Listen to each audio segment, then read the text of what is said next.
Split Sunday again after not a week, but I think let's just keep it to a Sunday, however long the gap may be. I think we have established the fact that I'm not consistent enough when I do this. Plus, life is busy, guys. I have been busy with my friend's wedding, childhood friend's wedding, for whom we had gone to the bachelorette trip to Jaipur, which I mentioned in my first Split Sunday video. So yeah, it was amazing. So the topic for today, it's actually, I have two things to talk about. I can make two separate videos, but basis my past experiences, it is pretty much evident that I'm not consistent. So why not just cover all what I want to speak in one single video? I mean, ideally it's all about that has been in my mind or is in my mind while I'm making this video.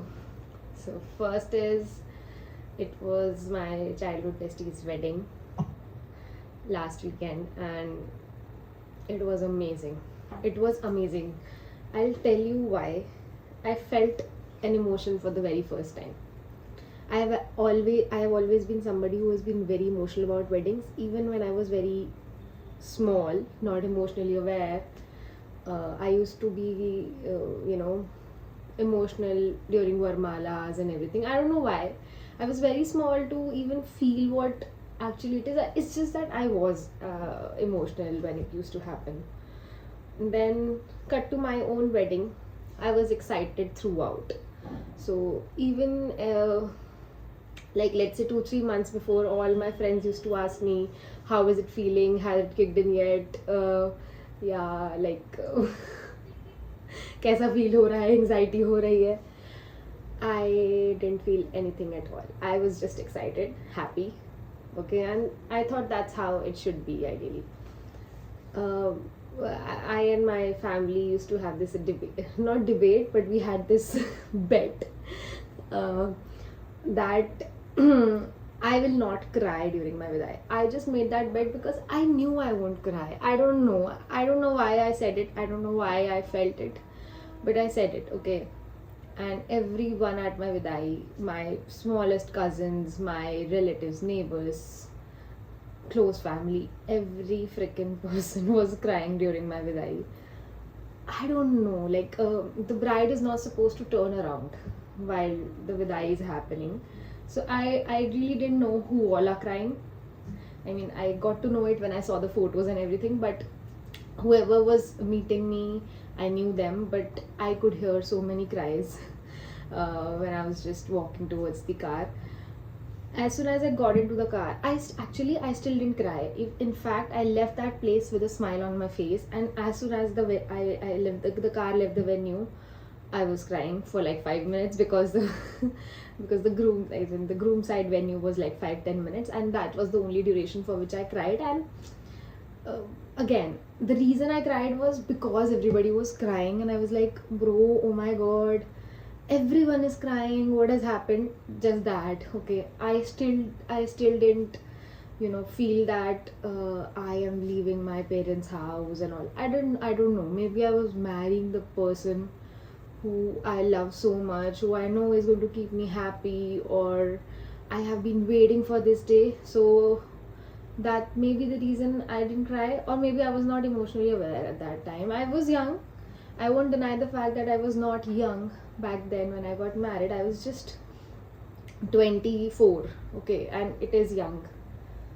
So yeah, okay. So I think I was not emotionally aware, or I had not thought about it, thought about the whole thing in this tangent or dimension, maybe leaving house and everything, okay. When we were I think my wedding was 20th of April, and we had to leave from our house for the venue on 19th of April. So 19th April morning, when we were leaving the house, I got a bit emotional, okay. Just like, not, I didn't even cry. I just got a little bit emotional about the fact that, oh, I'll return to this house now as a guest. That's it, okay.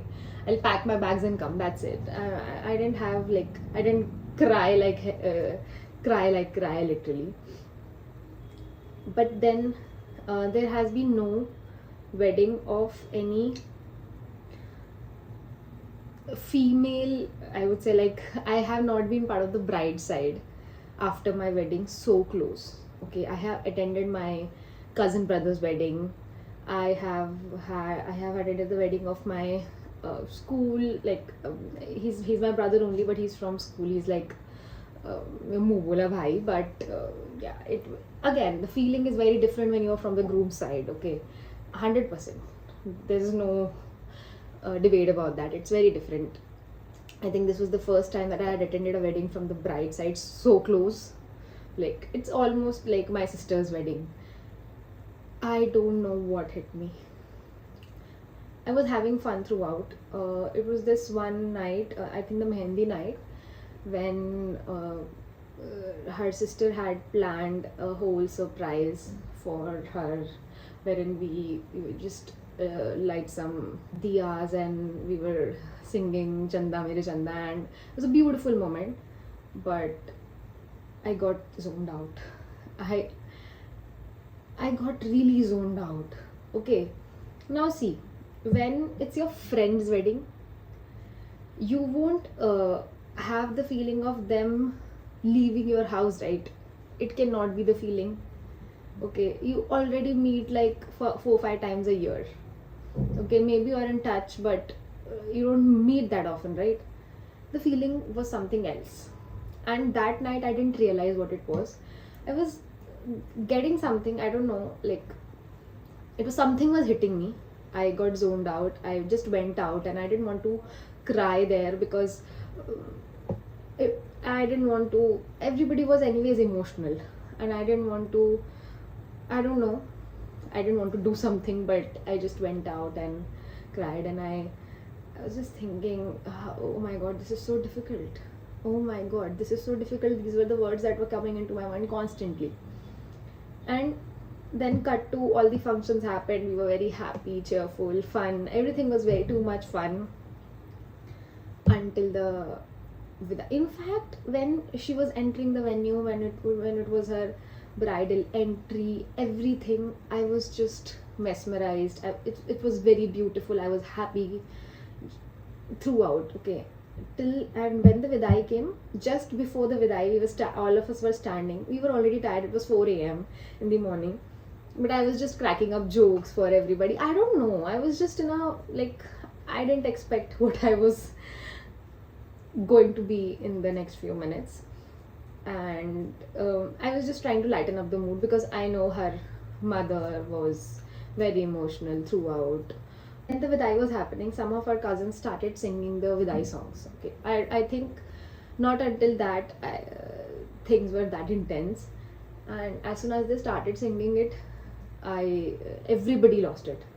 Okay, she herself like got really, really emotional. And that moment I realized I didn't cry during my Vidaai because I was not emotionally aware about what I'm getting into.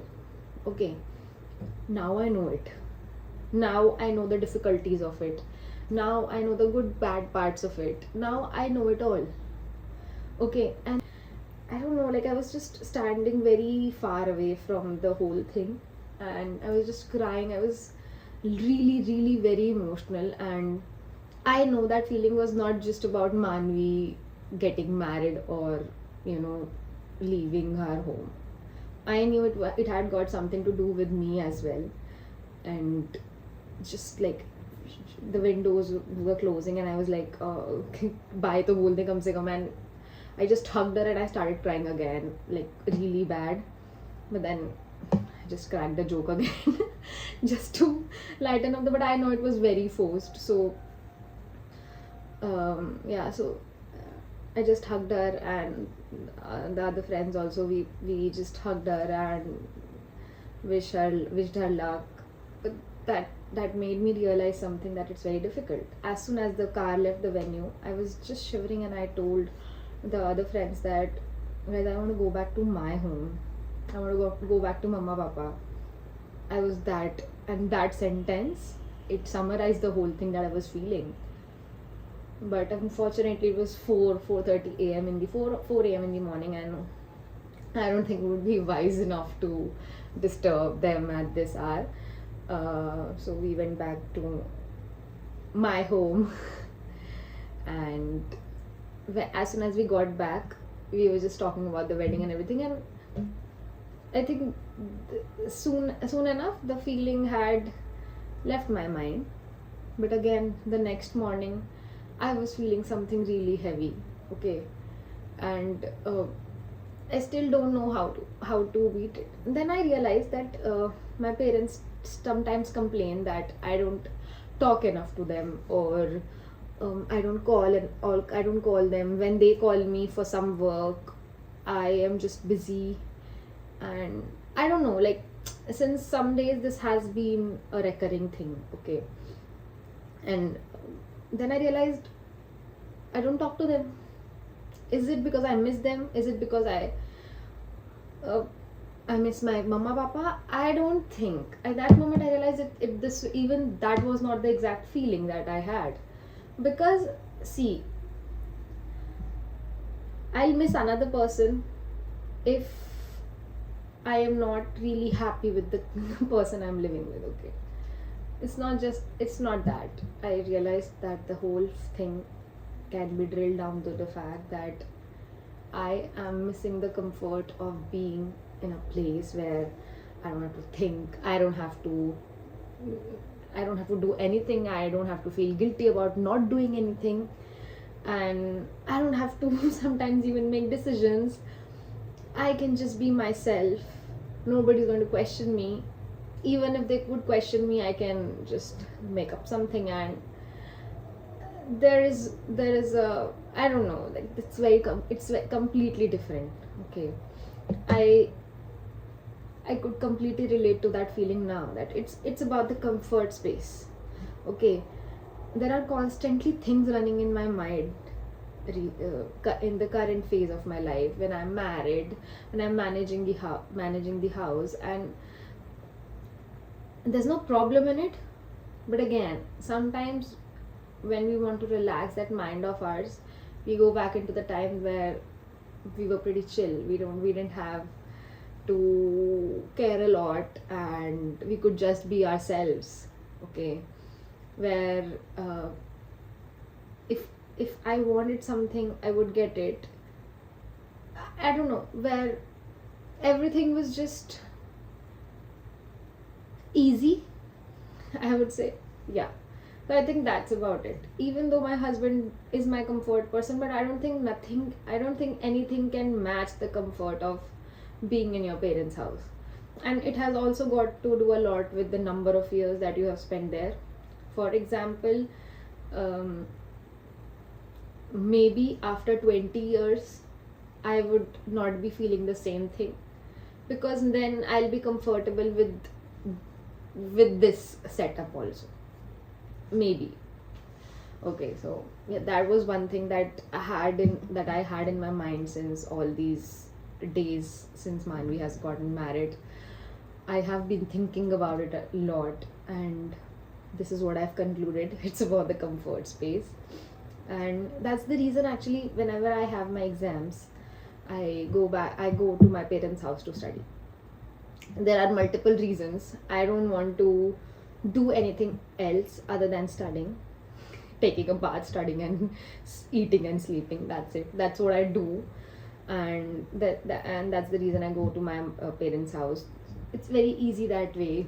Mama will give me food on time. I don't have to be worried about other person eating or not. I can just be in charge of my own self, and I don't have to think about anything else, and that's easier. So uh, I mean, this has worked out for me, so I go and study there only. uh, Again, comfort is the key. So this is one part of it. The other thing that I wanted to discuss is something that has been going on social media for quite some time now, and I am just not able to relate to it. I don't know. I want to ask a question. I don't know if you guys have reached to this part of the video or not, but if you have reached, just comment below, what do you understand by feminism? I'll tell you what I feel about feminism, okay? I think there are 3-4 things that I personally relate to feminism is. One, there are no gender based roles. Everybody should know everything. It does not mean that I have to lift up 60 kg something. I'm not capable of it, but there are women who are. Okay, again, it's not gender based roles that men have to do this physical tasks and the women have to know how to cook, clean, and things like that. Okay, this is what I understand from feminism. Secondly, financial independence, of course. I mean, there is no debate or anything about it. Now is a time where women should also be the bread earners of the family. One reason is the cost of living is not at all, you know, less these days. It is like one person can survive for themselves. I don't know, I think upper middle class families would relate it more. So financial independence is the second thing that I relate to feminism with. And the third one is,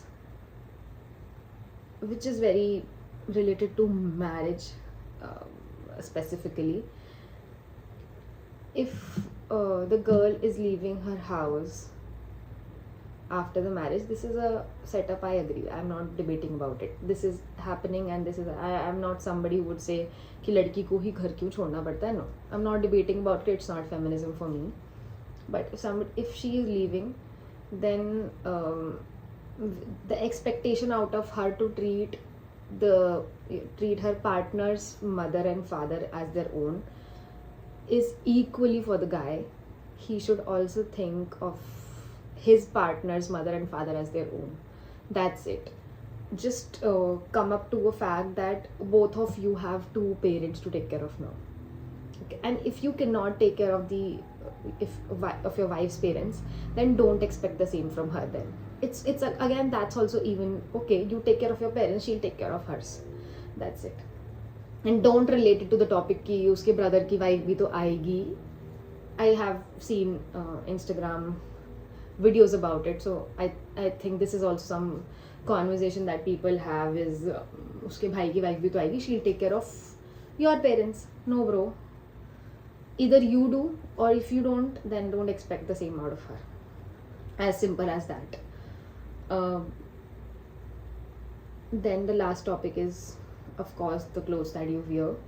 I have talked about it in my earlier video that it depends on the setup that you are in. If you are in a family setup where wearing a short skirt or mini skirt is not okay, then don't wear it. If you're going to a temple, don't wear it. But don't be a rebel unnecessarily. But everybody should have the choice, have the freedom of choosing the clothes that they wear. And that does not mean something which is being related to feminism nowadays is showing yourself. I don't know how to put it in nicer words, but yeah, showing yourself is not feminism. I'm a woman and I don't want to wear too much revealing clothes. I am not comfortable doing that. And again, this has got nothing to do with feminism. Don't say the guys can post shirtless pictures, but the women can't. How is that even a topic of a debate? Logic and feminism should go along with each other. So these are the 4 things. There might be more, but these are the 4 things that I personally relate to my life. Now there is this influencer. I think everybody would know her. I would not really hesitate myself from sharing her username. It's Awkward Goat. She has taken the concept of feminism to some another level, which is beyond my understanding, which is beyond the understanding of many other women. And of course the boys won't get it. They don't even get the basic feminism, so I am not expecting them to understand that at all. I think they are pretty much far away from understanding whatever her concept of feminism is. So even women are not able to relate, so let's just stick to that. I saw one reel of hers, okay, which said, I was just going, I mean, I will just narrate what she was saying, that I was just watching so the reel goes like, I was just watching an episode of CID, and I realized that the women are dressed up with a lot of makeup on their faces, whereas the men look how they are. Okay.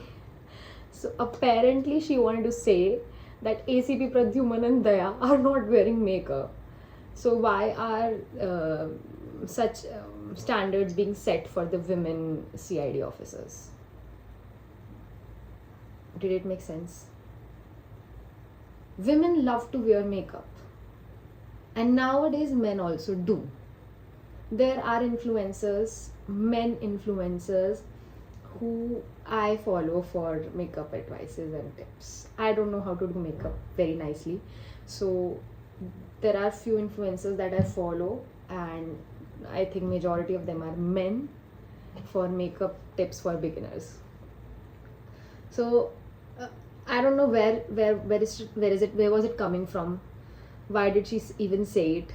There are no standards set for women. Even women like themselves being seen very beautifully on screen, and it's good to watch, okay. And there are men who are putting makeup too. It's just that the makeup for men is very different from the makeup of women. The ACP Pradyuman does not need to apply a lipstick, but of course he would be wearing a base or something, okay, 100%.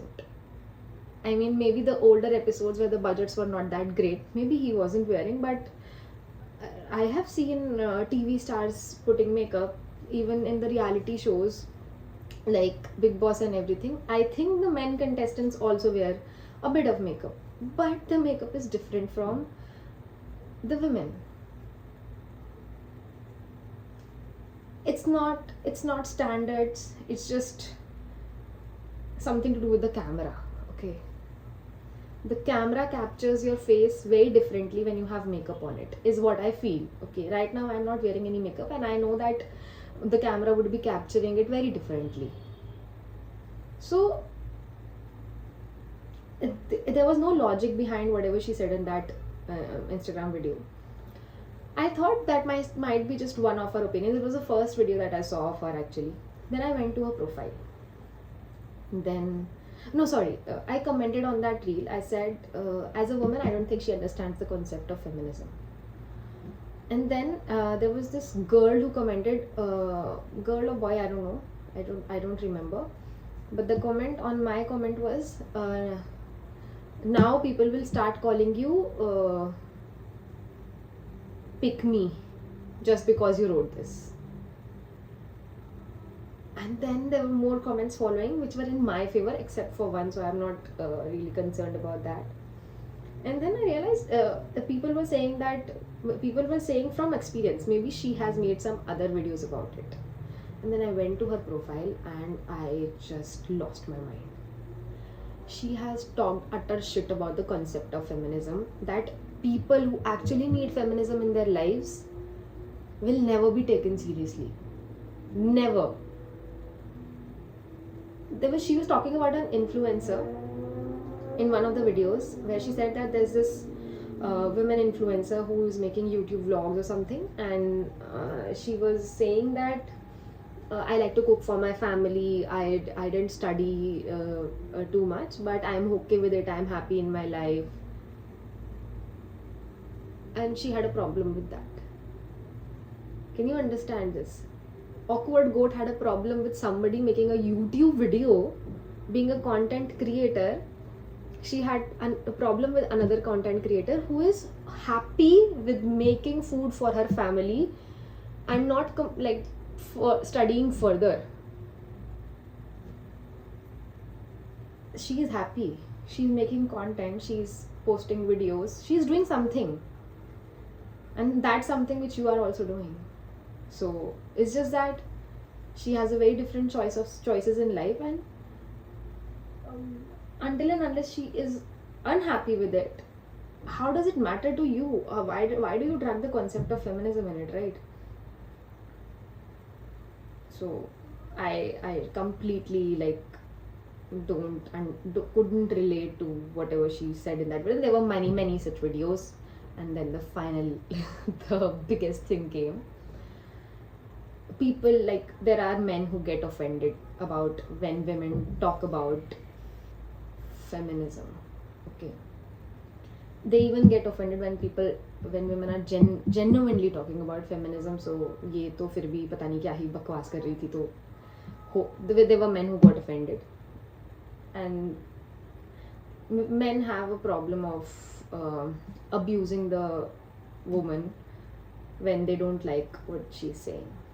And behind the screen, behind the phones, they know nobody's going to pick them and, you know, drag them into anything. So they just write whatever they want, and they started abusing Awkward Goat, which is not correct. Even though I don't relate to her, I commented on her reel, and I said I don't relate to her. I said I don't agree with her, but I didn't abuse her, right? But men started calling her the R word, and she took it to another level. She thinks men are calling her that, or there are other people calling a lot of other people this R word, and people started sharing stories with her about the same thing, maybe or maybe not. She's saying that people have shared stories with her, and she thinks her POV is that men say this because they think that women get offended because of this word, and they want to offend the women.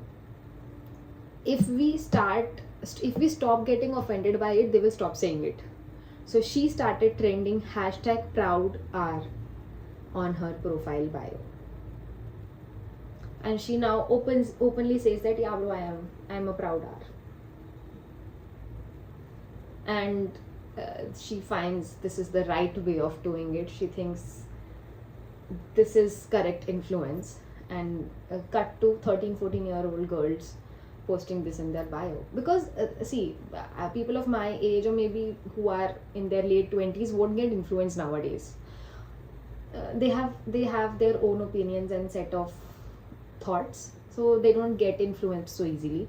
It's the elder people that get influenced very easily, who have not seen social media throughout their life, and now they think that whatever they see on social media is true. And then there are the younger generations, the Gen Zs, who get really influenced of whatever they are seeing. And these 13-14-year kids, maybe they were even called that R word ever, but are still putting #ProudR in their bios. And this girl, Awkward Goat, is posting their bios in her story and saying,